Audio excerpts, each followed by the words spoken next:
Robert Wilkie is the former Undersecretary of Defense and former Secretary of Veteran Affairs here joining us live. Mr. Secretary, thank you for coming on. What do you make of all of this? Martial law not being implemented for decades within this region. Yeah. Then it was pulled back down, and now there are talks of impeachment proceedings. What's happening in South Korea?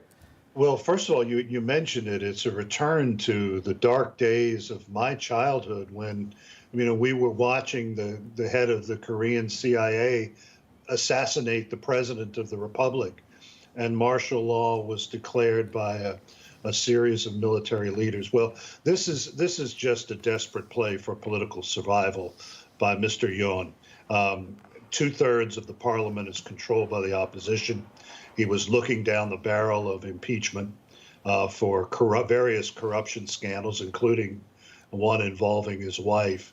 And he took this desperate move, claiming that the North Koreans were about to take over the parliament. Well, even the leaders of his own party endorsed the rejection of martial law. But why is it important for America?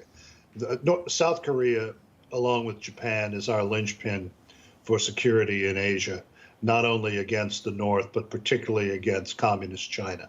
And stability in South Korea is vital. And also, we've got 28,000 troops in South Korea looking at the demilitarized zone with the North on a daily basis. That's a good point. Obviously, there's an interest from the United States about what's going on there. In fact, U.S. Deputy Secretary of State Kurt Campbell weighing in, saying the U.S. is watching events with, quote, grave concern. And then here's how the Pentagon reacted. Any changes to U.S. force posture with the number of troops we have in There have been no changes, to my knowledge. And have you seen any indications North Korea is poised or trying or willing to take advantage of the situation? Of course, we're closely monitoring the situation, but I'm not aware of any force posture changes.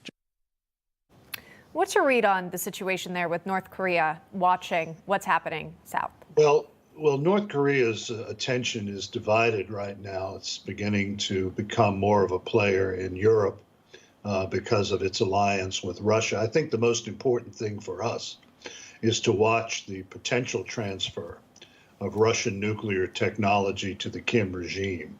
That would be an important change in the balance of power on the peninsula.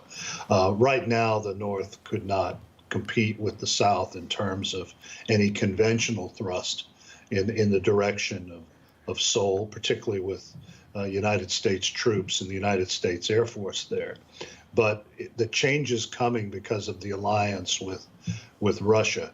Those are the things that we have to watch. And I do think that this political drama in Seoul will play out, and I don't know that the current president can survive, particularly with his own party saying enough is enough. Yeah.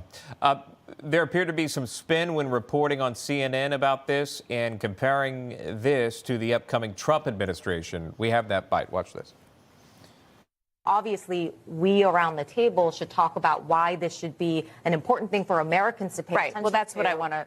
Particularly given that Donald Trump is about to be president in a number of weeks, somebody who has said he wants to use the military to go after his own enemies. The parallels to January 6th, just the image of a democracy facing this kind of crisis, I think this is something that people are scared about, or that sort of Democrats are scared about when they think about Trump's return.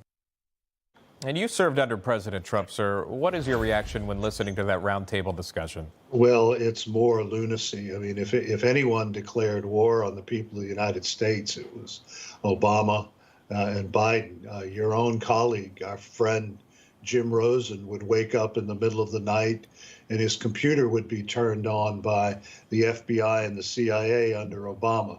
That was the real threat. And by the way, it was Donald Trump, because I was in the cabinet at the time, who had offered and urged Nancy Pelosi to accept protection from the National Guard, which President Trump was keen to mobilize. And it was Nancy Pelosi and Chuck Schumer who said absolutely not.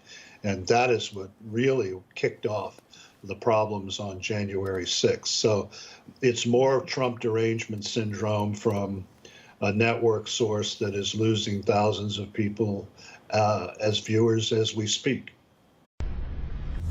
Information, truth, is freedom.